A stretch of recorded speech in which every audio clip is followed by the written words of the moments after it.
Hello, this is Natalie Facey. These recordings, these audio notes are meant to support our collective healing after the hurricane that passed through Jamaica and devastated many, many areas. So this is a way for me to plug in some good energy, some good vibes, some positive, uplifting imagery of what it is that we'd like to see, because there's so much imagery of destruction. There's so many reports of pain, and it's important to see that and also to begin transforming, to begin planting the seeds, holding the vision of what it is that we would like to see. I am feeling called to offering these, and hopefully there's something that you find beneficial, and if you do, feel free to share it with someone else who you think might be able to benefit. This specific audio note is on survivor's guilt, because I've heard a few people mention that that's present, that it's so real for many people. And survivor's guilt comes from someone not having experienced something as extreme as perhaps having their house be washed away or losing a roof. It could be considered as being in a position of privilege, and really that's a comparison, because that privilege is in comparison to what the more extreme situation is. And so the person who hasn't gone through the more extreme situation, whatever it is, right? Different people at different levels or having gone through different experiences may feel some version of survivor's guilt. So if this is something that you're experiencing, I want to offer some frameworks, some viewpoints that might be helpful. One is this idea that at our core, we want well-being for each other. I'm remembering someone sharing about a survey that was being done asking people what success looks like for them. And for folks who are in the Western world, areas such as the United States, they could list things, whether it was having a house of a certain size or having a number of cars or being at certain level in their career. They could list things that for them symbolized success, right? Like when they got to that stage, they would be successful or they would be happy. When the same survey was done within the Asian culture, the values in that culture was very different. The question that came up over and over again is, well, how is my family? What's my family doing? And the reason for that is because that value states that happiness isn't just individual, or success isn't just individual. Success is for the family unit, right? And so it just didn't make sense for one person to be experiencing success. It's like, how do I experience success if I don't know if my family is also experiencing success? How can I say that I am well, experiencing well-being, if I don't know whether or not my family is experiencing well-being, right? It's like the connection to family was so strong and so clear that the criteria needed to be met for the entire unit. And I think on some level, whether or not we're conscious of that, we all hold those values. And I think we hold those values beyond the family unit, but to the larger unit, humanity. So that if any of us is experiencing a certain level of quote-unquote success, whatever we decide that that looks like, or if we're experiencing well-being in general, it doesn't quite feel complete when other people are not also experiencing well-being. And so sometimes the question comes up, well, why am I experiencing this if others are not experiencing it? And maybe we've been taught things like, oh, it's because of someone's educational status. It's because someone worked hard and they got to where they are. Whatever it is that we're taught in order to accept the differences that we see in terms of well-being in society, I think on a deeper level, that imbalance still doesn't feel like something that we can fully accept. And I do hold the belief that well-being for everyone on the planet is possible. And I also do hold the belief that when we notice that we're experiencing a certain level of well-being and other people are experiencing less well-being, we actually want them to be well also, regardless of what we're taught. So I think that shows up, right? I think that shows up when these really painful experiences occur and people are impacted in different ways. So that first framework that I want to offer is that it's natural for you to feel that, right? It's natural for you to feel some pain or some discomfort from seeing people suffer while you are not experiencing that suffering or that level of suffering, right? Think of it as a human quality to be able to look at other people and hold compassion and look at other people and desire more well-being for their lives, right? So just that first one, it's normal. It sounds like you're human. The next framework that I want to offer is that your guilt isn't that helpful. Your guilt is not that useful. So if you were to think of you being in the situation that other people are in right now, whether it's the loss of their roofs or the loss of their entire homes, whatever it is, you being in that situation leads to less well-being on the planet versus more. It doesn't actually help the situation, and neither does the energy of guilt, even though it's showing up, right? All emotions show up to give us information.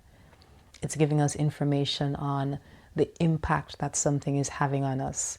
So in observing that situation, the guilt shows up so that you know, oh, okay, this is something that doesn't sit well in my being. It doesn't sit well in my body.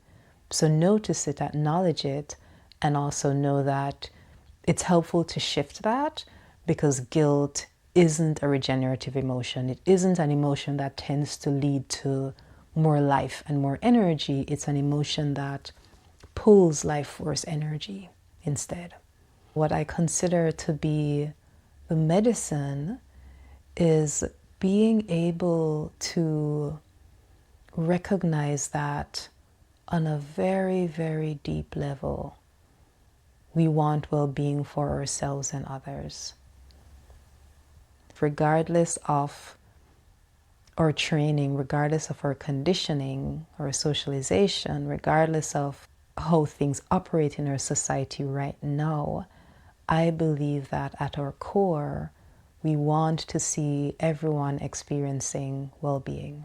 And so when you hold the energy of well-being, whatever piece of it you're tasting, whether it is well-being as it relates to the health of your body, well-being as it relates to your mental faculties, well-being as it relates to being able to tend to your emotions, well-being as it relates to your finances, well-being as it relates to your physical home, well-being as it relates to being connected to career and purpose, well-being as it relates to your relationships, whatever version of well-being you're experiencing, know that you are holding the energy of what's possible on the planet.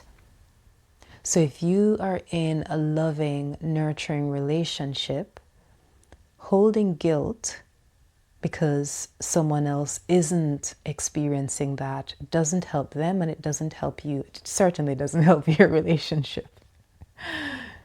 If you're living in a home that you love, that's intact, that hasn't been damaged at all by the storm or has had very little damage during the storm, you being in a home that was ripped apart or you losing your home completely, it doesn't help with that experience of well-being on the planet as it relates to home.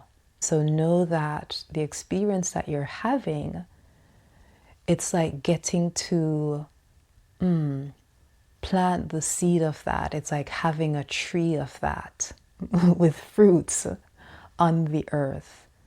It's having a representation of what's possible. You're holding a certain energy, you're holding a certain vibration of an aspect of well-being that's possible. So keep holding that, because we're going to need that, right? We're going to need that as evidence that, yeah, man, that's possible. Let's keep walking towards something that looks and feels like that. So is it possible right now to really be in appreciation? Is it possible to be in appreciation of safety? To be in appreciation of a home that doesn't have a leak, a home that's dry, whatever your situation is. If you have electricity, if you still have internet, whatever your situation is it possible to be in the appreciation of that, because you're holding an energy that we then want to be able to spread to other people. You're holding an energy that we want to pass on to others so they get to experience that well-being as well. So as much as you can be in that energy and feel appreciation for it, like really feel good in your body that you have that. It's like, yes, thank heavens, thank the Creator, thank life, thank all the goodness. Yes, receive, receive, receive, root into that. Yes. And then see what that looks like as you're holding that energy. Sometimes it might be a certain color. Sometimes it might be, these shapes, like you can think of it as airwaves, like the frequency might look like airwaves.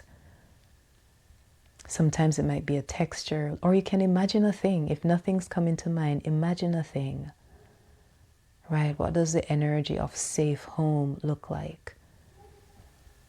And have that energy be spread throughout your entire body. Have it be spread in the room that you're in. Have it be spread in the entire house. And now can you send it down the road, up the road, over this or back this? So can you send it across your entire neighborhood? And can you send it across Jamaica? So that people have their needs met. People have homes and safety. And then can pack them clothes in a then drawer. Right? Hold the energy of it and then share it. Don't squeeze yourself into guilt. Don't contract yourself. Don't tighten yourself. Don't try to hide that you have it. Hold the energy of it. Be the channel of it. Be the evidence of what's possible, and then you spread that. You spread that across the island. You spread that across the world, because ultimately, I think deep down we all want to be experiencing well-being, and we all want everyone else to be experiencing well-being. And that's why it's so painful to see people who are not experiencing it. So if you've touched into it, if you've tasted into it, if you are swimming into it, yes, arms wide open, take it in. Let your body be full with that energy. Take it in. Root into that energy, and then you share it, then you spread it. You allow it to travel across the country, across the world, and keep being that channel.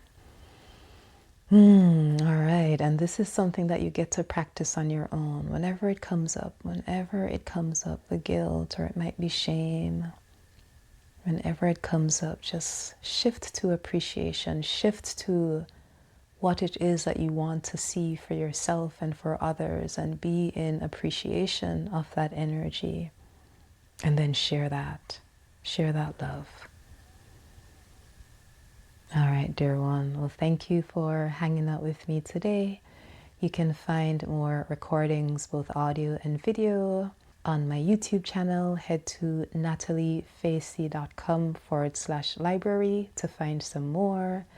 And that is NATALEEFACEY.com/library.